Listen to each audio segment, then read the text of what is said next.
地方に降り立つ榊、ロケット団の大作戦が始まる。हेलो दोस्तों, आज हम बात करेंगे पोकेमोन के 7 ऐसे एपिसोड जो कि बैन है। बैन किसी रीजन की वजह से हो जाता है, जैसे एग्जांपल कि कोई एपिसोड जापान में सही है लेकिन वो एपिसोड यूएस में गलत है तो वो एपिसोड यूएस में बैन हो जाएगा। ऐसे भी बहुत से रीजन है जिससे कि कोई भी एपिसोड बैन हो जाता है, कोई वायलेंस और भी कोई रीजन होते हैं जिससे कोई भी एपिसोड बैन हो जाता है। तो आज हम उन 7 एपिसोड के बारे में बात करेंगे जो कि बैन है। वीडियो को स्टार्ट करने से पहले अगर आप नए हो तो सब्सक्राइब कर देना, अगर बेल आइकन नहीं दबाए तो बेल आइकन भी दबा देना, लाइक नहीं किया तो लाइक कर देना। तो चलो वीडियो को स्टार्ट करते हैं। नंबर 7 पर है रिनोसेंसी पैराग्रॉन। ये एपिसोड पोकेमोन का 38वां एपिसोड है। ये एपिसोड पहली बार हमें दिखाया गया था 19 दिसंबर 1997 में। इस एपिसोड को बहुत ज़्यादा नाकाम रहा था क्योंकि ये एपिसोड एक बार दिखने के बाद इसको बैन कर दिया गया था। और इस एपिसोड को बैन करने का कारण था कि पोकेमोन के बीच में ही 2 कलर की लाइन निकलती है, ब्लू और रेड, जिसके कारण से कई लोग बीमार हो जाते हैं 700 से ज़्यादा और उन्हें हॉस्पिटल में भर्ती करना पड़ता है। और इसी के रीजन की वजह से पोकेमोन का ये एपिसोड बैन कर दिया गया था। और इस एपिसोड के साथ एक और पोकेमोन को बैन कर दिया गया था जो कि अभी तक हमें अप्रिशिएट किया नहीं गया किसी भी एपिसोड में। अब बात करते हैं नंबर 6। नंबर 6 पे जो एपिसोड है वो है the beauty of the beach. ये एपिसोड पोकेमोन का 18वां एपिसोड है। ये एपिसोड पहली बार टीवी पर 1998 में दिखाया गया था। इस एपिसोड में क्या होता है, जो जेम होता है वो एक लड़की बन जाता है और जेम्स को लड़की होने का एक कारण होता है। क्या होता है कि उस टाइम पे एक टूर्नामेंट होता है जिसमें सारी लड़कियां पार्ट लेती है और इस टूर्नामेंट में जो भी जीतेगा उसे दुनिया के सबसे खूबसूरत लड़की का खिताब मिलेगा।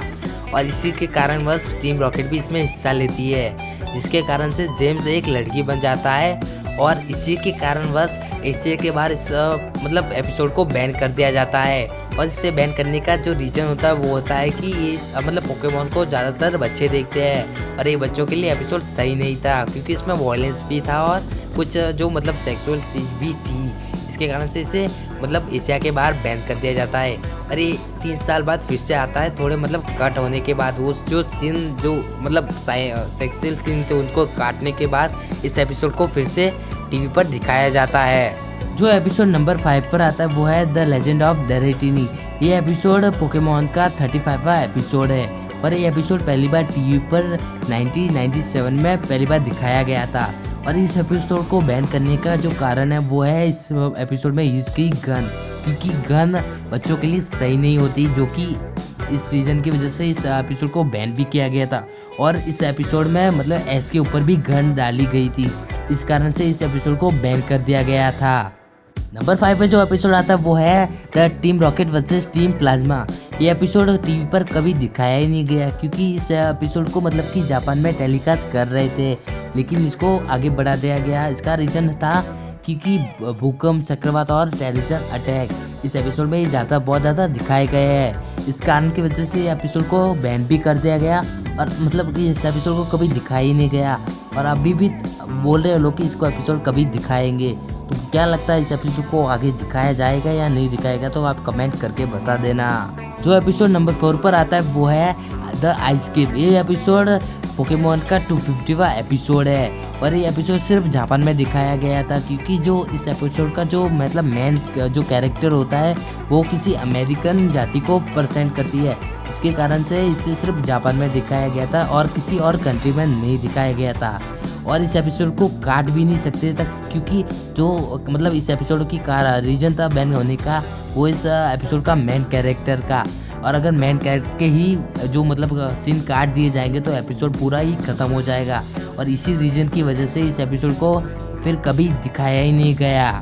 और अभी इसका जो जेनिसम है इसका कलर थोड़ा पर्पल कलर का कर दिया है, लेकिन उस टाइम पर इसका कलर ब्लैक कलर का था। जो एपिसोड नंबर 2 पर आता है वो है हॉलीडे आई जेनिक्स। ये एपिसोड पोकेमोन का एक स्पेशल एपिसोड होता है और इस एपिसोड का भी जो मेन कैरेक्टर होता है वो होता है जेनिक्स। और आपको पता ही है कि जेनिक्स का जो डिज़ाइन है वो एक अमेरिकन जाति के साथ बहुत ज़्यादा मिलता है, इसी कारण की वर्ड इस एपिसोड को भी बैन कर दिया गया था। और इस एपिसोड को इंग्लिश वर्जन भी नहीं निकला गया था, इसके कारण इस एपिसोड को अभी तक कभी दिखाया ही नहीं गया है एनिमे में। अब बात करते हैं नंबर 1 पर। नंबर 1 पर जो एपिसोड आता है वो है द सेकिंग आइलैंड। ये एपिसोड पोकेमोन का 101वां एपिसोड है और इस एपिसोड को 2004 में टीवी पर अपलोड होने वाला, मतलब रिलीज होने वाला था। लेकिन उसी टाइम जापान में एक भूकंप आ जाता है जिसके कारण से इस एपिसोड को मतलब कि आगे बढ़ाया जाता है और मतलब इस एपिसोड को फिर कभी रिलीज ही नहीं किया गया। मतलब भूकंप के आने के बाद इस एपिसोड को कभी रिलीज ही नहीं किया गया, जिसके कारण सर ये एपिसोड मतलब हमेशा के लिए बैन हो गया था। और भी पोकेमोन के 7 एपिसोड है जो कि बैन हो गए थे। और ये वीडियो आपको कैसा लगा? अगर अच्छा लगा है तो लाइक कर देना, नए हो तो सब्सक्राइब कर देना और प्लीज़ इस बार तो प्लीज़ सब्सक्राइब कर देना, बिकॉज मैं इस वीडियो के लिए 3 से 4 दिन तड़पा हूँ। ये मैं अगले वीडियो में भी बताया था, लेकिन उस पर भी रिस्पॉन्स बहुत ज़्यादा घटिया आया है। प्लीज़ लाइक कर देना, सब्सक्राइब